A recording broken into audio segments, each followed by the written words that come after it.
All right, guys, so the word wobble is pretty funny, but not speed wobble. Speed wobble can be scary. Same thing with your lane position when you're riding amongst a lot of cars. We want to make sure that your instincts are right to help you enjoy riding. What about that speed wobble? Awesome, guys. So a couple of things we're going to be talking about: speed wobble and also riding in blind spots. So when we're talking about speed wobble, Zane, you've had personal experience with it and you understand that a little bit more than I do. So you go ahead and dive into it. Yeah, so my very first motorcycle was a Suzuki GS 850, and anytime I got that 85 or over, it started to wobble. I remember the first time it absolutely freaked me out. It's one of the reasons they don't make time machines out of those. So, that's why they saved that for DeLoreans, because it would not do 88 without getting into some serious wobbles. My calculations are correct. When this baby hits 88 miles per hour, you're gonna see some serious And it was my first bike. So, to have that happen, as a new rider, yeah, it got my attention and it was pretty scary. I didn't know how to fix it. As I slowed down and just got off the throttle, it settled down. This is a perfect example again of our instincts are wrong. When it's trying to buck you off, you want to hold on. You don't want to be kissing the pavement going down the freeway. And kiss the ground, joker boy. so my second bike was a Yamaha FZ1, and that thing was super stable. No hint of any kind of head shake ever, no matter what I did. You just shook your head. That doesn't make you happy? My brains, his steel and your strength against 60 men, and you think a little head jiggle is supposed to make me happy? And I remember going on a trip one time and switching bikes with a buddy of mine. He had a Kawasaki Z1000. And I remember getting on that, and it was really maneuverable. It was a lot easier to turn back and forth, in the twisties than my FZ1. I learned that the trade-off was it was a little less stable. My buddy would talk about how under certain circumstances, it would get a little head shake, and he knew how to manage it just fine. And it wasn't a big deal. And my current motorcycle, which is a BMW S1000R, that will get a little unstable and get a little shaky when I'm going really, really fast. It's like 140 or something on the track. I'll notice it, coming into the straight and going that fast, it'll tend to get that way. And I just need to kind of loosen my grip a little bit and get off the gas just for a second. And then it stabilizes and then I can get back on it. And sporty motorcycles are kind of designed to be unstable in a sense because they need to be maneuverable. You need to flip them back and forth in a chicane. So it's kind of that balance, like an F-16 fighter jet is designed that same way to be a little unstable. It actually needs a computer to change direction at any point. Again, it's the same balance with some of these motorcycles. But like you've got a super sporty motorcycle, that MT-10, and it's super stable, just like my FZ1 was. Yeah, there's no hint of wobble at all. But one thing when you were talking, what I remember, and I've seen a lot of videos, are these motorcycles are designed to go straight. And you've seen videos, and we're throwing some up right now on the video here. When the bike throws the rider off, that bike will just keep going straight. They're designed, and they'll just keep going until they run into something. There's that a sense of understanding that the bike wants to go straight as long as we're not messing it up. Like, let the bike do its thing, the gyroscope, the science behind that, just let it go. The bike will keep going. If I ever experience that speed wobble, I'm glad we're talking about that right now. It's a good reminder just to let the bike do its thing. Don't do anything abrupt and just let it ride. It's a hard thing to fight, but just loosening your grip a little bit. I mean, the more you tighten it, you cannot react quickly enough to counteract that and to correct it. Like you said, these huge wheels that are gyroscopes are going to correct it. And I've seen video of people getting completely bucked off in a wobble situation, and then the bike just straightens up and just goes straight and runs off the road. It's like a rodeo, like a street rodeo, right? Like, yeah, when the bull or the horse bucks the rider off, they'll just calm down and keep walking. So it's something to it. Yeah. The other thing too is you see a lot of wheelie induced wobbles as they're coming down off a wheelie and they're not quite straight, and then it gets into a wobble. So I see that a lot as well. But it certainly can happen without any of that. We've seen it also happen with improper loading of luggage. There's a cruiser just going down the freeway and it just gets wobbly and boom, it does a spin, and it's pretty scary stuff. And it was because of the suspension couldn't handle the uneven load on that one is the verdict. Yeah, the key is to not panic, loosen it up a little bit, slowly get off the throttle and it'll calm itself down. So, when we're going down the road, one thing, in these videos, we're talking about the speed wobble, but more commonly, this is every single day that I ride, I am very aware of lane position. There's videos upon videos on cars cutting bikes off, and the biker gets mad and angry and retaliates. No fault of the biker in the sense, but, the ride or the driver should check their blind spot, but it's so avoidable riding in the right lane.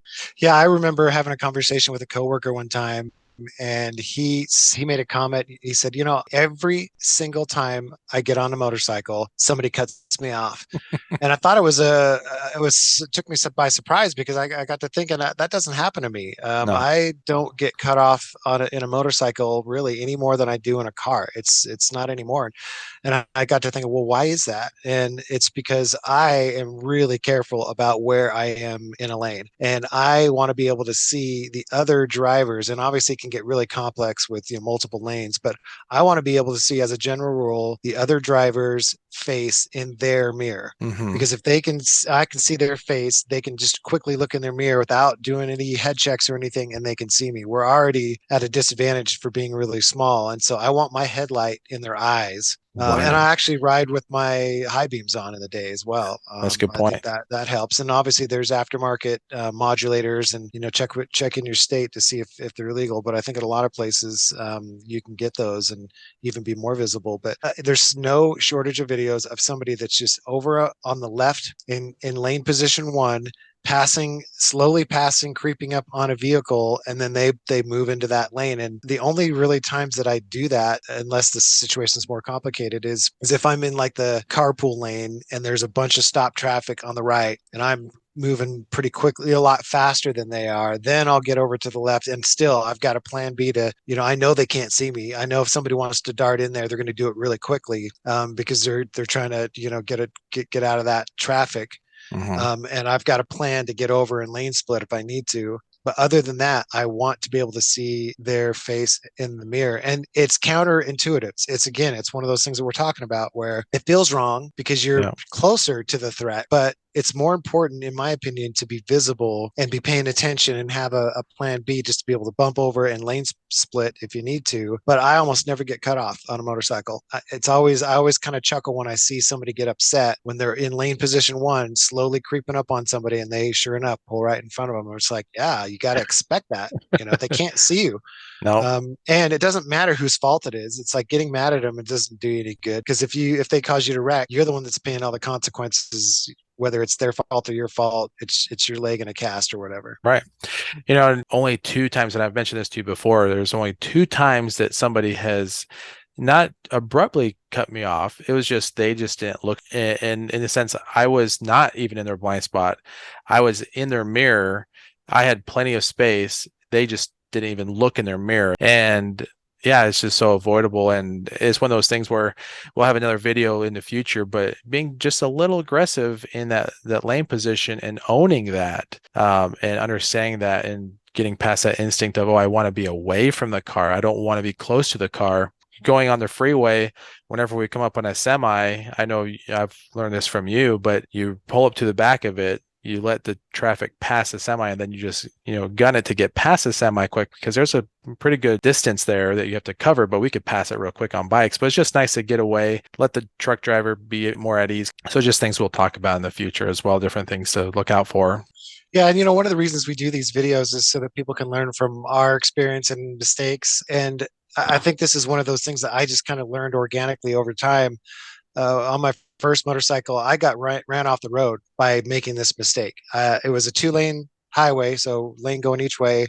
I was behind a semi, and he was going slow, and so I went to pass him, and I was all the way over to the left, and I didn't see he was blocking my view of another truck pulled off over the side of the road, and he didn't see me, and he just basically ran me completely off the road. And I did some off-roading, so I was in the grass. It was just luck that I kept it up. He saw me afterwards and felt terrible, but again, it's like, doesn't matter whose fault it is. It's the rider that pays. And so just learning those things makes a big difference if you can learn them from somebody else. those things that we need to, I guess, discuss because, and again, in future videos, watch out for the future episodes on lane position, because those things that we have to talk about, we have to role play, we have to look at different scenarios, and these different videos that we're posting right now, allowing you to see different riders, different lane positions, and be able to learn from that.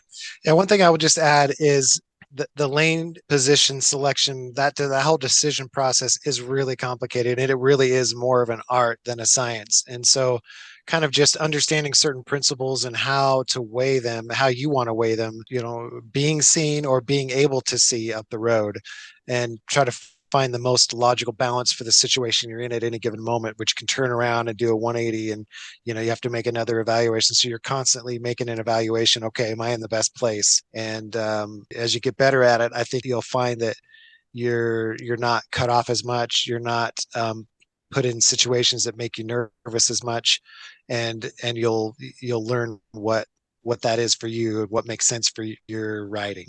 The blind spot, we want to be closer to the vehicle in their mirror instead of, again, having that cushion, which you would think, and I think that's great, we touched on that, you would think that more distance is better.